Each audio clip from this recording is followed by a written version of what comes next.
All right. Hi again, everyone.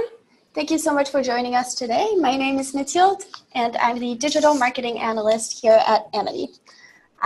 So thank you so much for joining us today. We're super excited to have Stephen Lichtenfeld from Tritons joining us today. Stephen, would you mind just jumping to the next slide for me? Sure can.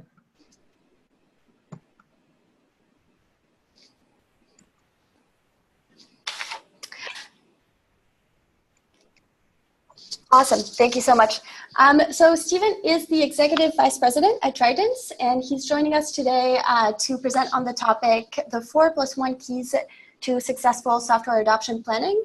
And I actually got a sneak peek at the presentation, and it's a very interesting framework that Tritons has developed around software adoption and long-term customer success. So I'm super excited for all of you joining us today to learn more about it. And this isn't actually the first webinar that we are doing with Tritons. So we had Jason Whitehead, who is the CEO and founder of Tritons, joining us a few months ago and present on the topic, how to empower CSMs as adoption coaches.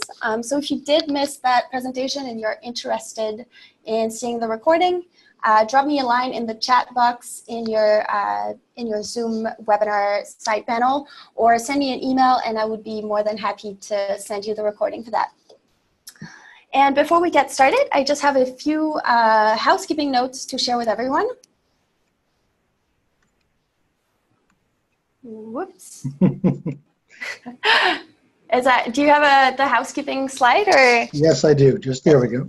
Amazing, thank you. So as usual, we will be on Twitter. We have the hashtag CSWebinar that we're using to communicate with all of you. Don't hesitate to tag us at GetAmity and at Tritons, and we would love to engage. If you see a slide you really like, take a screenshot, share it, and we'd love to retweet you on our social channels. As always, we are doing a Q&A at the end. We have some time set aside to answer all of your questions. So there's two places in Zoom that you can use to send us your questions. There is a chat window on the side of your Zoom panel, which you can use to just send us chat during the webinar. You can communicate with everyone in the webinar, so start like a group conversation about things that you see and hear Stephen talk about. But there is also a Q&A, like specifically for Q&A box, which you can use to just send us directly questions, and just Stephen and I will be getting them and we'll be answering them at the end. We do encourage you, as always, to just send us the questions as they come during the webinar, and if it makes sense, we'd definitely love to answer them during the presentation as well. So just send them away.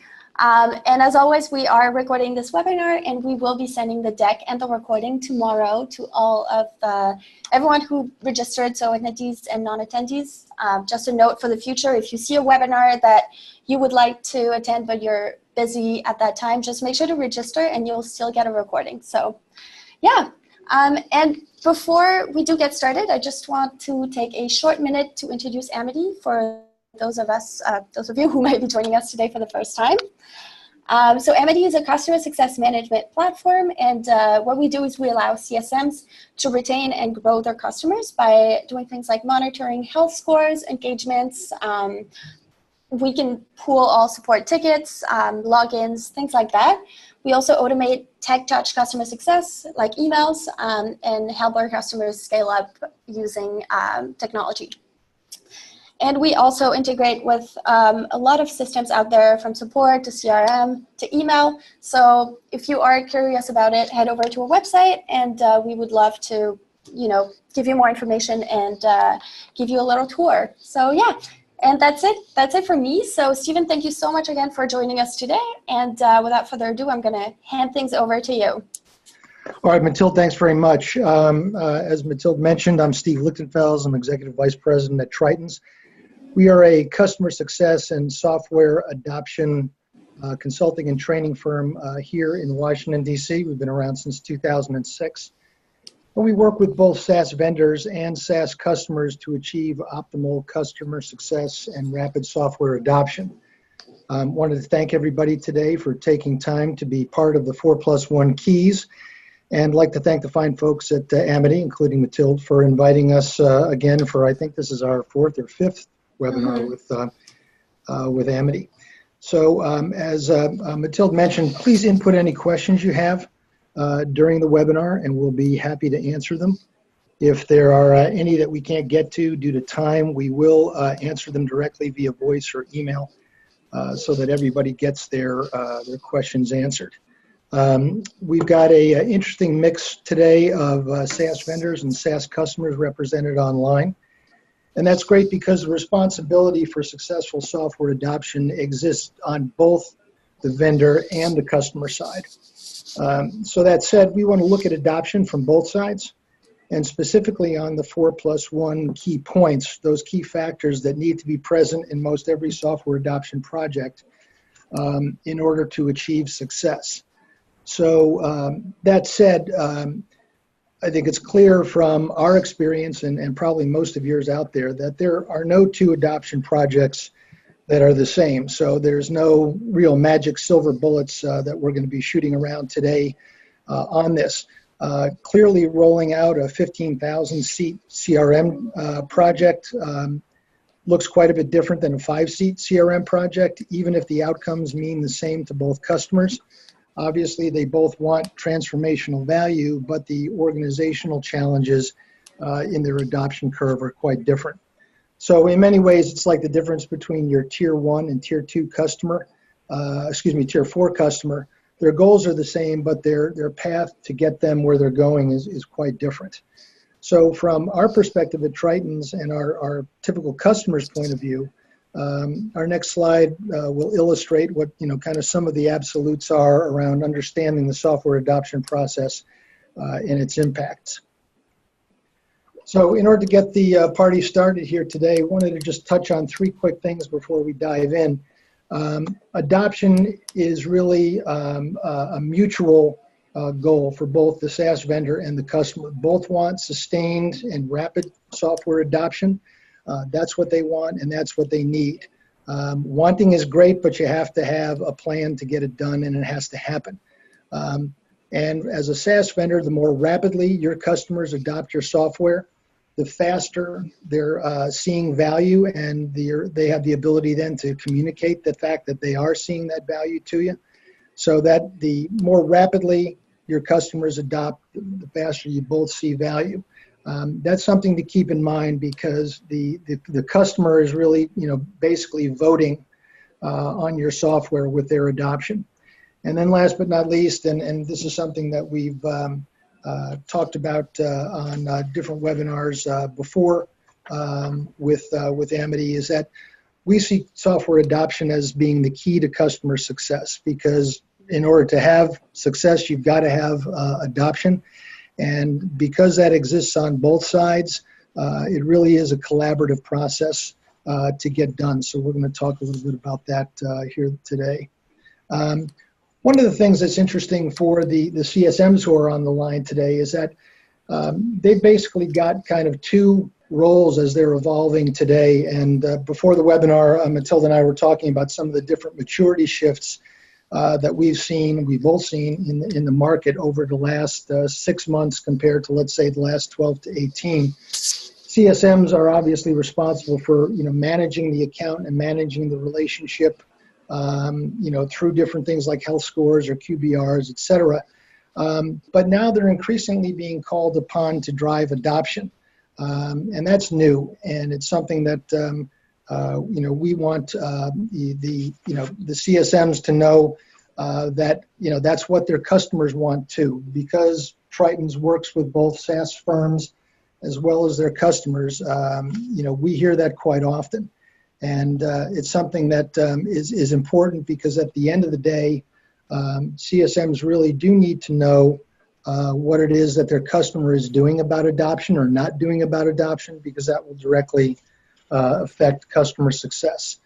And what that will create is, if you're not collaborating effectively and you don't have visibility to what the customer is doing, is that you could end up with a situation where you've got a rather low adoption situation taking place, and obviously that means low value and low renewals, and that's something that we want to help everybody avoid.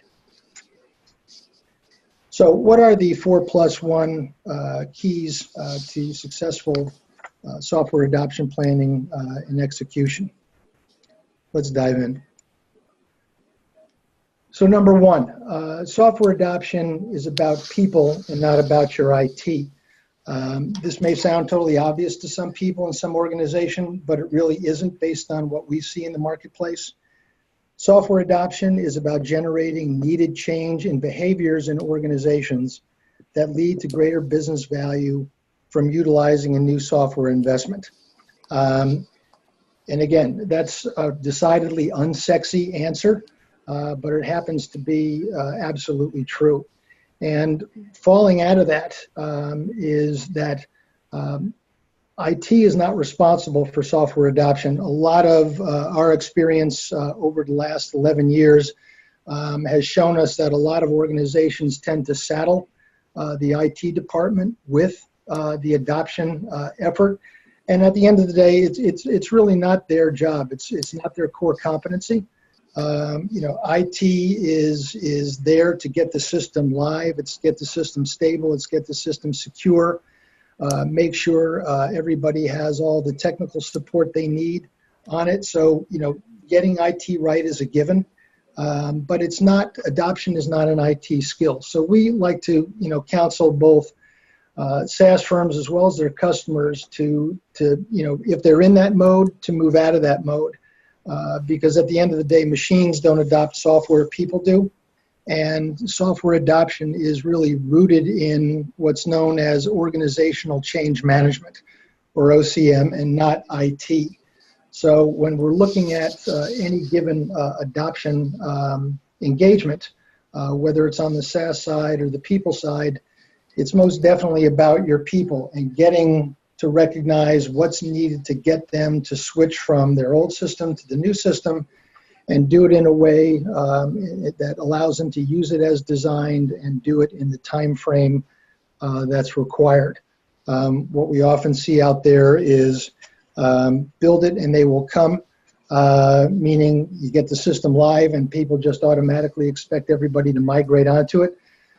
That's not a real adoption strategy. It's a great line from a great movie, but it's really not something that's there to get the job done. So at the end of the day, as we're going to see moving through here, software adoption is first and foremost about generating desired behaviors for desired outcomes from your people on the new software platform.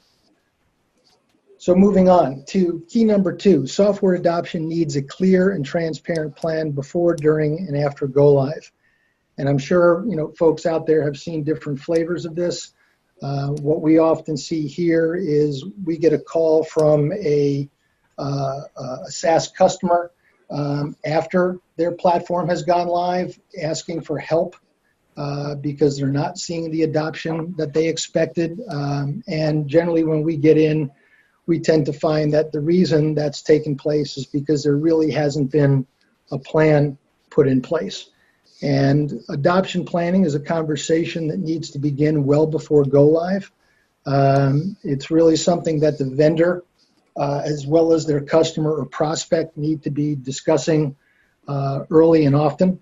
And on the customer side, it really means that they need to be doing this early internally with their key stakeholders. So what we generally tell our SaaS clients is that, hey, if you can start this discussion in the sales process, that's great, because as the customer comes, or the prospect comes to understand that you've already got a methodology, you've already got a plan, you've already got tools and playbooks in place to assist them with adoption, chances are that's going to allow them to build more confidence in you as a vendor, that you're there to help them. You've got their back when it comes to the adoption planning process.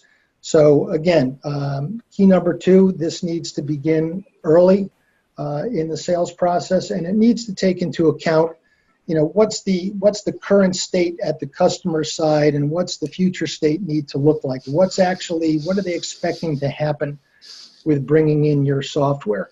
Again, you might be an ERP, you might be a CRM, you might be a human capital management system, you might be a social media management platform. What do they see as the differences, and who are those people that are going to be affected by that at the customer side? And if you dive into that early enough, you may uncover, hey, there's some great opportunities here, or you might find out, hey, there's a bunch of obstacles that we're going to have to mitigate in order to have a successful adoption process here. A couple months ago, we had written a blog called the 20-year renewal that it's up on our site as well as the Amity site. And it's really about the adoption planning and execution process going on over the life of the system. You may have sold a deal to a customer, and then a couple weeks in or a couple months in, they announce that they're going to be acquiring another company. And that company is going to add, 100, 200 seats to, your subscription, your relationship there. So boom, the adoption planning process comes back into focus again, and it needs to be there, and it needs to be dynamic over the life of the system. So that's something that everybody needs to keep in mind about the adoption planning process, is that it's ongoing. It doesn't end with go live. Starts well before, but it definitely does not stop with go live. And the adoption planning process really requires genuine collaboration between the vendor and their customer. And that speaks to the role of the CSM, or who inside of the software vendor is going to own the adoption process. If we look at this again, the thing to keep in mind about key number 2 is this is a conversation that needs to begin early, and it needs to make sure that it involves all the key people on both the vendor and the customer side, as well as all those key stakeholders inside of the customer, and important for the CSM to know exactly who all those key stakeholders are. So moving on from key number 2 to key number 3, someone or some group inside of the organization needs to clearly own software adoption. So if we look at this, and again, this is something that seems like common sense, but the reality is that in a lot of cases that we see, particularly in the customer, it's not clearly defined who owns software adoption.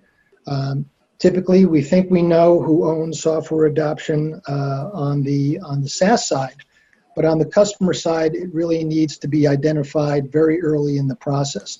So who owns adoption success, and who defines what adoption success is for your customer? Those are pretty critical questions, because it's also incumbent upon the SaaS vendor to know what those definitions of success are.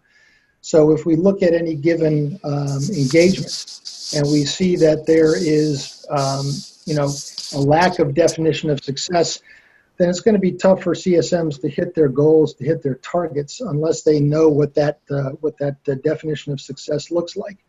And it's also important inside of the organization for them to correctly, kind of evaluate your software, that they have a clear definition of success. Is their definition of success they want to have X% of their organization on the new software within so many weeks, within so many months? Let's say it's completing, N number of transactions or N number of logins, et cetera. Obviously, the definitions of success are unique to every customer, but again, it's something that has to be in place. So who owns success, who defines success, and then how do you as a SaaS vendor and a SaaS customer match your goals and actions so that you're working collectively together towards a common goal. You're all rowing the same way. And that's an important factor from a communication and collaboration basis. It's important to be sharing that information. And it's also very important for the SaaS vendor and the CSMs to know, gee, is this definition of success that my new customer has, is it reasonable? Can it actually be hit? What are the things that they are taking into account or not taking into account that can affect what they're going to do? So, it's very, very important that both sides are seeing eye to eye as to, what those goals and actions are going to need to be. You agree on timeframes, you agree on details, you agree on roles and responsibilities. So a critical part to keep in mind. And then also ownership, implies, competency, capacity, and authority. One of the things that we see very, very often is that there's a lack of capacity on the customer side. They don't have enough staff. The staff might not be really schooled in kind of adoption best practices or change management best practices. So starting day one, they've got a bit of a headwind to overcome, and that's something that the CSMs and the SaaS vendors need to be aware of. Equal to that on the SaaS side, also that there's competency, capacity, and authority in terms of adoption on the SaaS side. Are the CSMs schooled to be adoption coaches? Have they had the proper training? Are they aware of the best practices that they need to be undertaking when onboarding a new customer? So that's, again, something that exists on both sides. And as we said at the outset here this afternoon, adoption is something that is really owned by both sides of the equation, both the SaaS side as well as the customer side. And as CSMs, we mentioned a few minutes ago, very important to identify the key customer stakeholders, and we're actually going to get a little deeper into that here in a few minutes. But the idea here is that inside of the customer organization, the person who signed your contract might not be the person responsible for adoption, might not be one of the key stakeholders that is going to be involved in rolling it out and communicating it. So it's incumbent upon the CSMs to identify who those key customer stakeholders are when it comes to adoption, so that they're aware of what those people are thinking, what they have to deal with and plan for and structure, so that they can, basically achieve success inside of their organization. So really at the end of it, it comes down to, the CSM playing a role as an adoption coach and being able to work with those folks on the customer side who are owning adoption success, who are defining what adoption success looks like for the customer. Typically with SaaS firms that we work with, they have a pretty well-defined picture of what customer success and what adoption and overall project success looks like at the customer level, but that doesn't necessarily mean it matches up with what the customer has in mind. So very important to understand who owns it and what that definition is and what that says to you as a SaaS organization in order to work effectively and collectively with your customer. Hey, Stephen, I think we have a couple of questions that Sure. we can maybe already answer. One of them, I think you've kind of answered it afterwards, after the question was sent, but just to reiterate and clarify, when you say someone inside the organization should own adoption, does that mean someone at the SaaS organization or at the client's organization? Great question, and we're actually going to dig into that a little bit later, but it is both. So typically inside of today's SaaS organization, adoption tends to be lumped in with customer success, but not always. So if we look at the typical SaaS organization, a lot of that is falling to the CSM because they are the primary post-sale contact with the customer. But it does really exist on both sides, and we'll get down into that a little bit here. So if it's not the CSM group, maybe it's a separate adoption group that works on that, because they might have more tools and more experience and more skills with specifically working on adoption. Awesome, thanks. Another question here is, does all of this only apply to a SaaS vendor, or can it actually also apply to a vendor who licenses software package behind the client firewall and seeks high user adoption to result in client satisfaction and good references? Yeah, essentially the adoption conversation, can basically exist, almost anywhere, because depending on what your particular corporate sales structure might be, whether it's licensing or direct sale or what have you, ultimately what adoption is about is getting the desired usage out of the platform. So its functionality is being used as designed, and it's being used in a timely fashion, so that there's workflow benefit and value to the customer. So if I understand the question correctly, and correct me if I don't, yeah, it applies to way more than SaaS vendors, because even within an organization, we see projects right now from existing platforms. Let's say a company has a CRM platform, they've had it for 2 years, and they really want to boost adoption. Okay, they've had it live for 2 years, they have some level of adoption, but not quite as much as they want.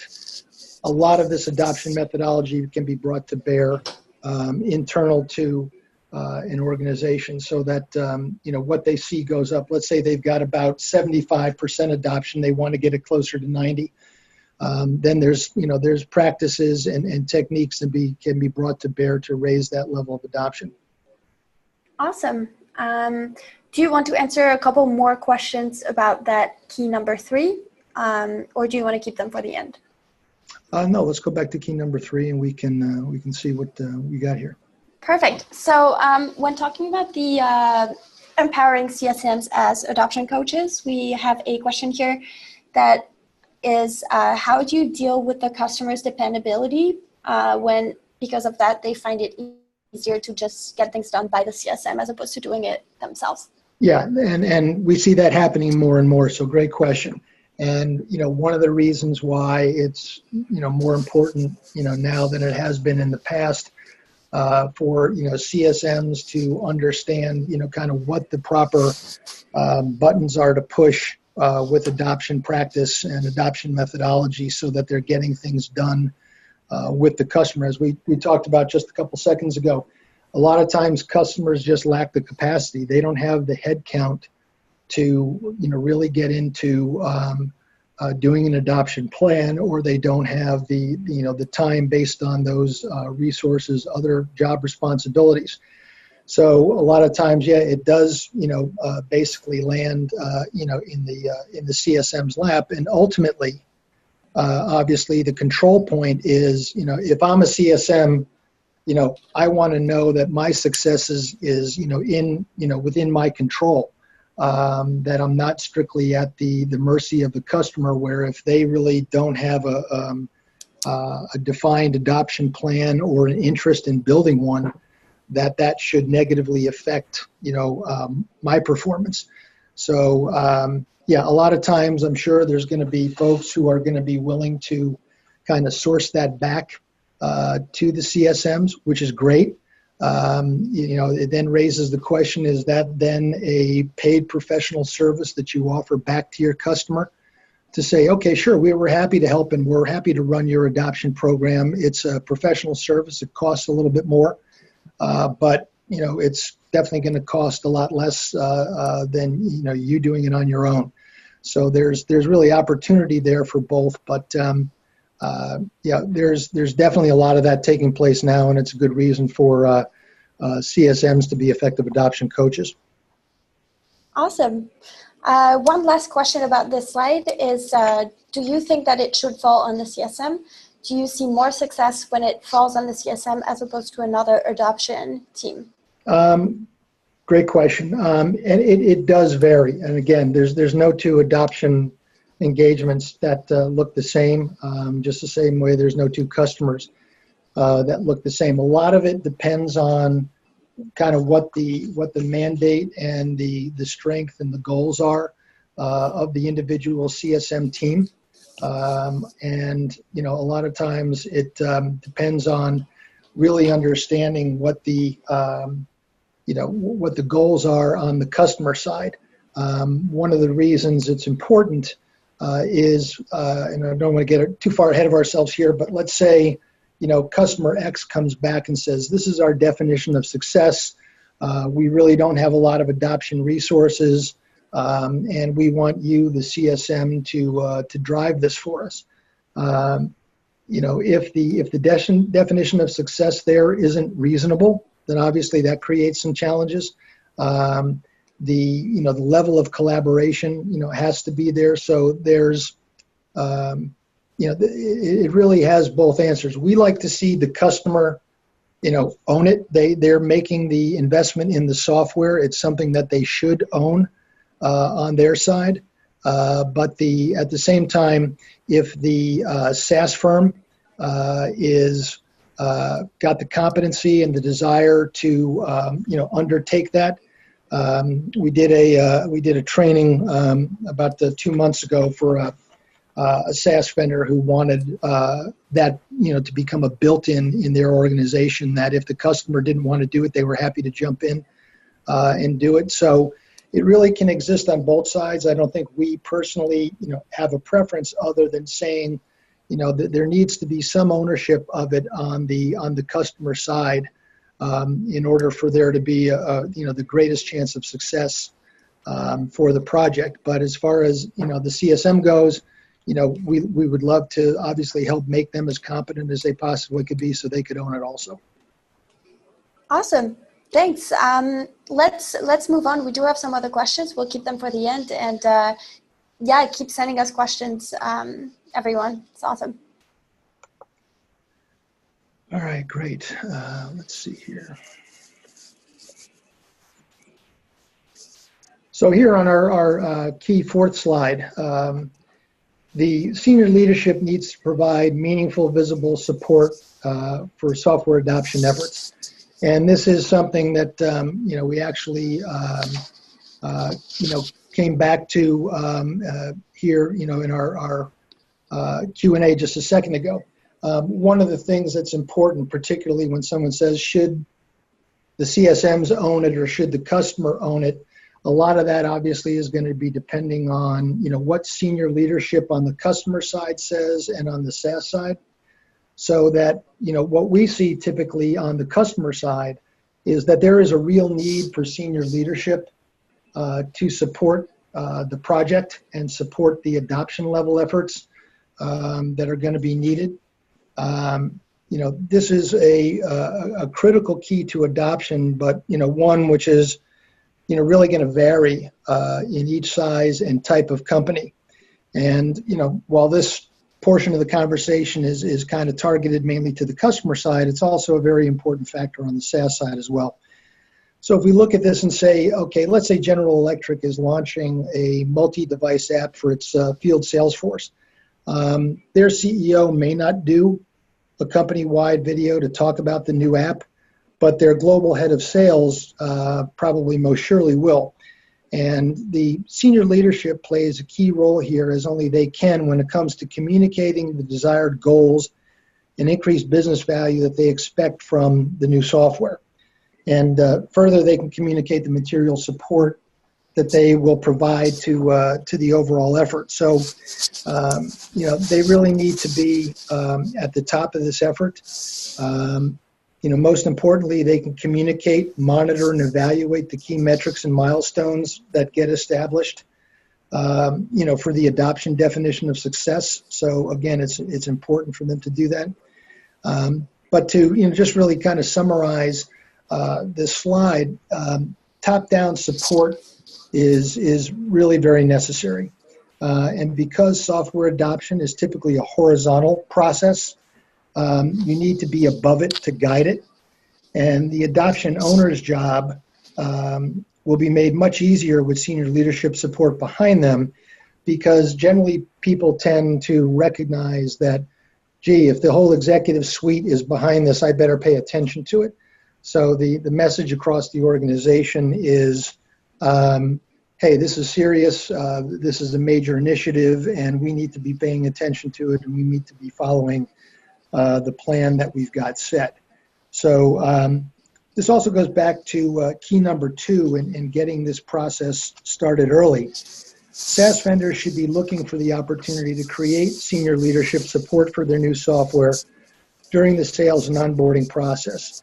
You know, it really needs to be an active effort. So, you know, one of the things that, really comes to mind here is that as you're doing the onboarding process, you know, unknown where every different CSM's organization falls into that process.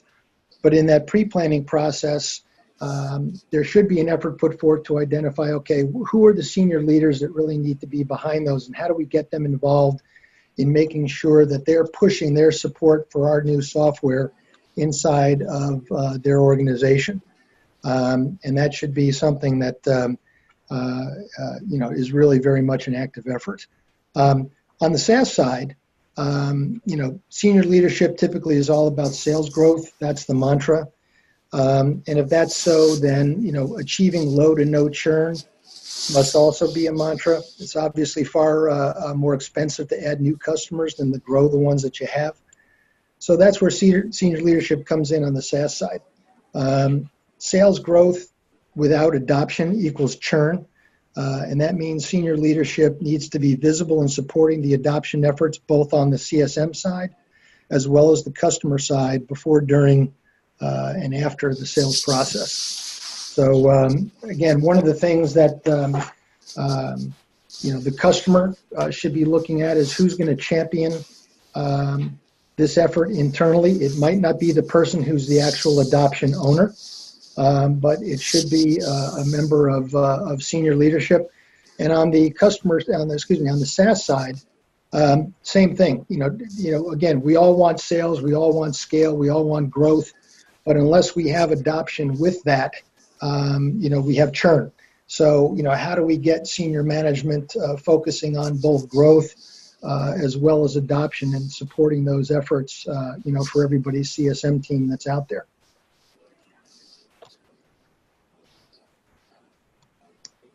Alrighty, let's go down to key number 5, if we can. Whoops, let me go back up here. Sorry about that, folks. So key number 5, and again, something that's common sense and decidedly unsexy. The employee's direct supervisor in the organization is instrumental to adoption success. So this is something that, we have seen time and time again. On the company side, each department or business unit typically has its own workflow with different platforms, and knowing who the direct supervisor is for a given area or department and having an effective collaboration with them is going to have a very positive effect on adoption and the CSM's role in it. So, for the CSM, identifying those people early and establishing a relationship and a collaboration with them is key. And for the adoption owner on the customer side, you need to know who these individuals are and are going to have a large impact on adoption. And they should be part of the adoption planning process early on. So, depending on the size of the rollout, let's say it's an ERP and it's for the finance, accounting, and procurement. It might be 20, 30, 40. It might be 500 people. Who knows? But those people who are going to be using that software day in, day out have a direct supervisor. That direct supervisor has the most visibility to what those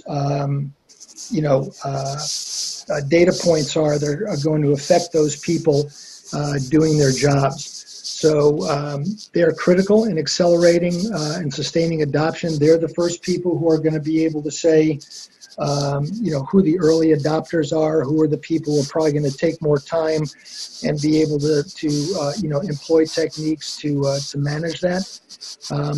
Critical in the process is, the establishment of objective, activities and competencies and timelines that fit those people's roles and responsibilities. So let's say I'm managing a department of 50 people in the finance side. What comes out in the adoption planning process and what comes out in the definition of success from both the SaaS side and the company side needs to fit my realities. I need to be able to know what to do and how to do it within that plan. And therefore, I should have, kind of a seat at the table when it comes to talking about that. So again, the understanding who those people are and enabling them to drive adoption with their teams is really the end goal. So you want their input very early on. Again, if you're the CSM, you want to know who these folks are. If you're having a expectation of being involved with the adoption process and its outcome, and you want to know, gee, what does this do to their department? Is this something that they've really been expecting? They want it. They can't wait to have it. That's probably going to make everybody's life easier. Or is it something they're dreading? And obviously, that's going to change how you want to interact with them. But it's very important to know this for the CSM because it's important that you know how uphill your battle is going to be or how smooth with a new customer. We look at this and say, okay, maybe this is the sixth key point for our conversation today, and that is that the CSM needs to be, really, really in sync with what the planning process is on their customer side. And, obviously, to somebody's question there before, if you have the opportunity to drive it, that's great, providing you have the knowledge and the skills, to do so. Again, that may be something that your customer, your SaaS firm wants to charge for as a professional service, or it might just be something that you offer on a tiered basis based on the customer. But really, at the end of the day, the goal here is to understand that if you're on the customer side or the SaaS side, the direct supervisor level is a very key person to know. And we've seen that project after project is that if that person is really involved, they're behind the project, and they've got the tools and the playbooks to work with their own staff, it's going to increase adoption performance really from the very first day. So very critical thing to try to focus on. So let's see here. Let's summarize what we've gone through fairly quickly here.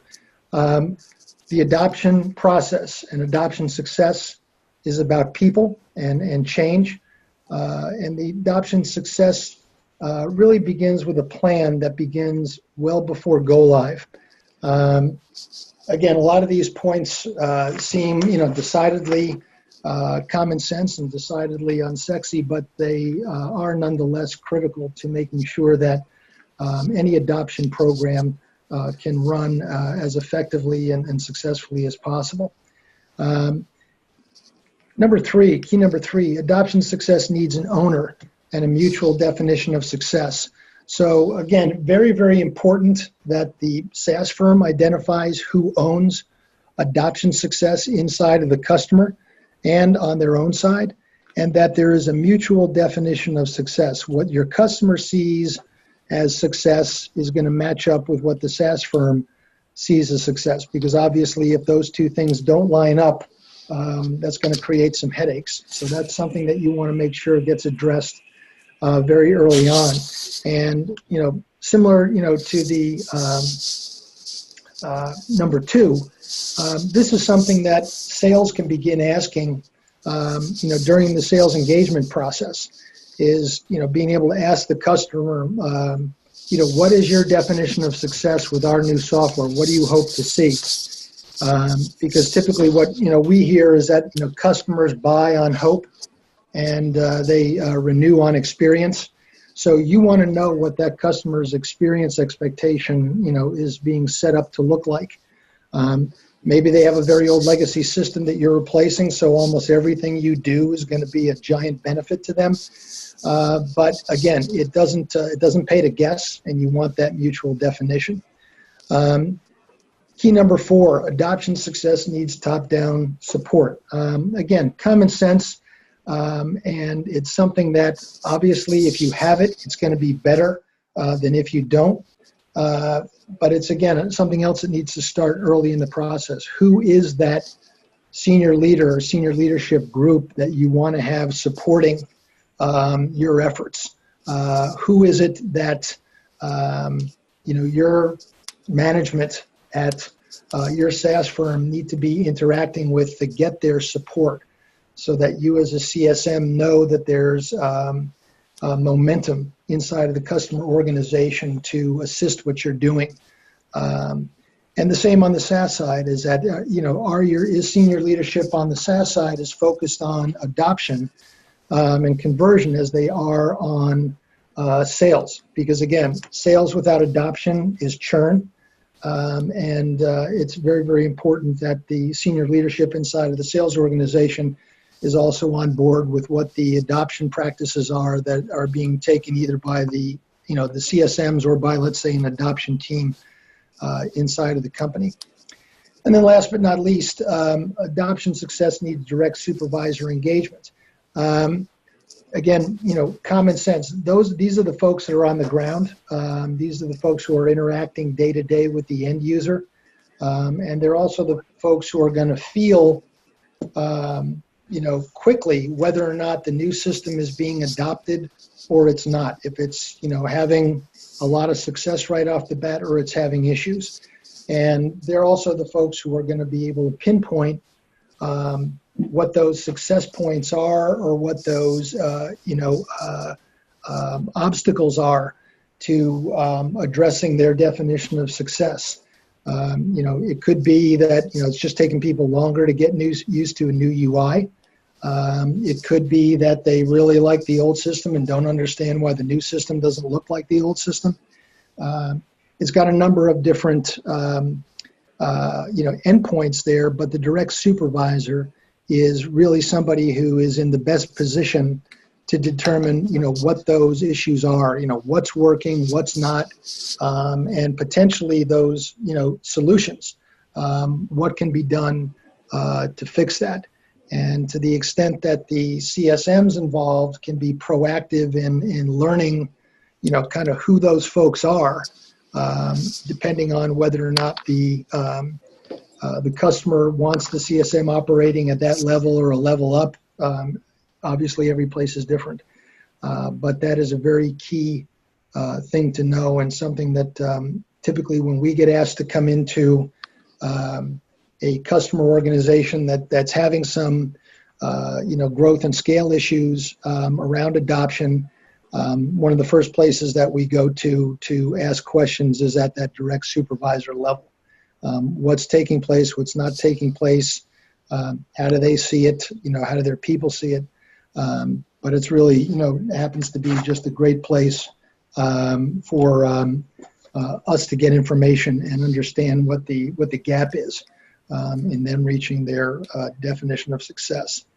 So to wrap up here, software adoption is a win-win. It means your customer is seeing business value from their investment in your software, and as a SaaS vendor, it means that they're happy with the investment and the decision that they made. As a SaaS vendor, you want that value to grow over time and keep growing, and that requires continued engagement on an adoption level, either by your CS team or your adoption team. And SaaS customers really, at the end of the day, our experience is they need and want adoption help and support from their SaaS vendor. I can't think of anyone that we've talked to that hasn't said, yeah, we would really love it if they could help. And To the extent that the SaaS firm wants to empower its organization to do that, we think that's great. It certainly is going to assist everybody and provide a great win-win for the SaaS vendor and their customer. So with that, I'd like to just wrap up here and go to some Q&A, and we can take it from there. So if you've got questions, feed them up there on the window to Matilda, and we'll take them from there. So Matilda, if you've got some questions, why don't we dive in? Yeah, sure. So we do have some good questions lined up. So here's I think I can hear an echo. Can you hear? Okay, I think it went away. Perfect. So can you mention 3 KPIs for measuring success of SaaS adoption, SaaS software adoption? Sure. There aren't, a total of 3, more or less, but essentially one of the first things in measuring success, both on the SaaS side and the customer side, is speed. What is the time frame that you're seeing the new customers migrate and effectively use the system? So let's say you've sold 50 seats into a given organization. And the idea there is, okay, when the system goes live, we're expecting that 50 to get on the system pretty quickly. So, it's not just logins, but it's actually, are they utilizing the system, for the way it was designed and for the purpose it was designed for. So if it's a finance system, it's pretty clear if people are using it, quickly and as designed, because if financial data is not getting processed, it's going to have a pretty immediate effect on the company. But if I'm a SaaS vendor, I'm going to be looking at, okay, how quickly are people getting on the new system? Are we getting, all 50 to log in? What is their engagement in the system? Do we know, what their page views are? Do we know, from, the adoption plan that it typically took them, X amount of time to perform X functions on the old system? What are we seeing on the new system? Is it taking them longer, or is it taking them shorter? So speed-related questions are typically, really good ones to look at. Is that, okay, obviously everybody wants fast, so is it fast? If it's not fast, then, okay, what do we do? Where do we go looking? One of the next things in terms of, overall, KPI is, what is the interaction level, with the end user? If I'm looking at my, help desk, if I'm looking at my support tickets, what did we project? What did we typically see? What's our common, use case experience in lighting up a new customer that we see for, support tickets in the first week, the first 3 weeks, the first 3 months? Are they higher or lower? What does that support ticket complexion look like? Are they very detailed questions? Are they general questions? Is it pointing to, particular issues? Is this a training situation? Is this a technical situation? Is it a process? What do those look like? So one of the things that we can look at quickly is if a company is bombing the support desk with tons and tons and tons of tickets, obviously, that says, okay, this is something that we need to address and address quickly. Probably a third KPI is what is the the software adoption owner's temperature. So kind of think of this as a net promoter score in miniature. What is that person who is really one of the key stakeholders at your customer? How are they feeling? What are they saying? Are they really positive? Are they lukewarm? Are they negative? Where are they?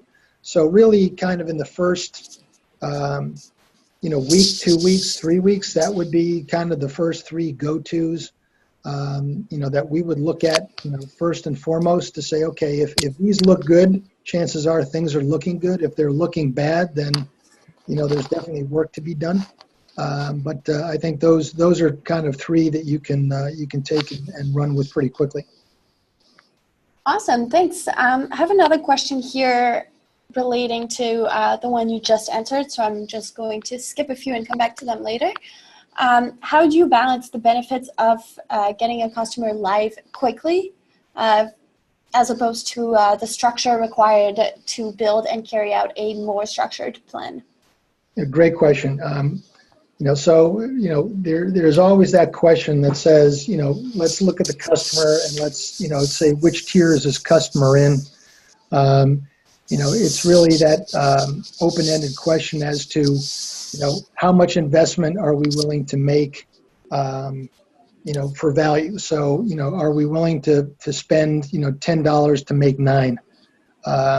So, this is where having a plan is really key to, getting a customer live so that you're not, basically overcommitting resources and time and money to doing that. But the obviously speed is good because it's generally an indicator of the customer seeing value.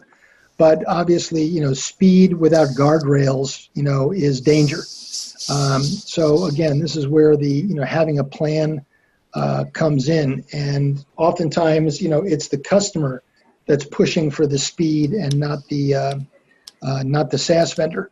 So there's going back to making sure that your customer's definition of success and your definition of success line up. If everybody wants to go fast, then everybody needs to, number one, understand the risk and understand kind of what you give up in speed if you try to go too fast. But generally, if the the customer wants to go fast, then it's up to the SaaS firm to say, okay, let's figure out if they're actually capable of going that fast. And, will going that fast cause them to, drive off the road and hit a tree? Because that's not something that we want. And again, it goes back to having that plan and identifying kind of what the opportunities and obstacles are, inside of that relationship. So happy to have a longer conversation about a question like this because it's a great question. But typically the need for speed, can only be matched by, having a equivalent plan that can handle that kind of change. And it's also, obviously key to understand whether the customer is capable of going fast. The SaaS firm might want to go fast, but the customer might not be able to. And the customer might want to go fast, but, they might not be able to. So it really, depends on aligning those definitions of success. And obviously, like anything else that we've talked about here today, the earlier you can have that conversation, the better. Awesome. So it's almost 2. So I think we're going to have to wrap up. We do have some other awesome questions. So I think you said you would reach out to everyone and answer the questions if we didn't get to them. Is that still something you're willing to do, Stephen? Happy to do it, or if they want to hang on the line here, and happy to do it right now. Perfect. Yeah. So we do have one quick, not question, but clarification. Someone is wondering, does go live mean the same as deployment? Another great question. Typically, yeah. Some firms will have a soft go live versus a hard go live, where they're going to roll it out to a set of users before it goes out to the main organization. But typically, we're going to refer to go live as when it becomes available to the general user population. Awesome. Perfect. Thank you. Maybe you want to share, I think the next slide, you have your contact information on there. Maybe do you want to share that with everyone before we run out of time? Sure.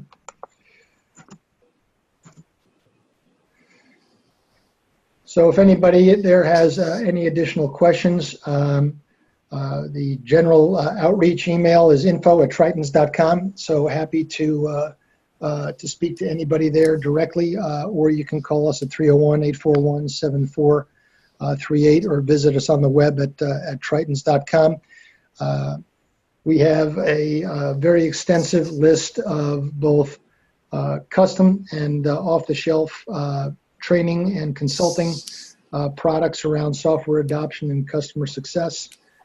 So again, happy to talk with anybody that has any additional questions or would like to have some conversation around specifics, whether it's about your particular SaaS firm or your particular customer. But happy to engage and happy to have those conversations. Awesome. Stephen, thank you so much for joining us today, and thanks so much for this awesome presentation.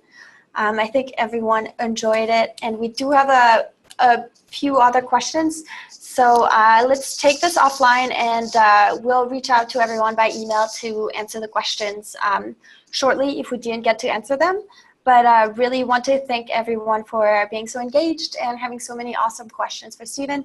And Stephen, thank you so much for taking the time. I really appreciate it. Well, thank you, Matilda, and to all the fine folks at Amity for hosting us today. Awesome. Thanks, everyone. Have an awesome day. Take care, everybody.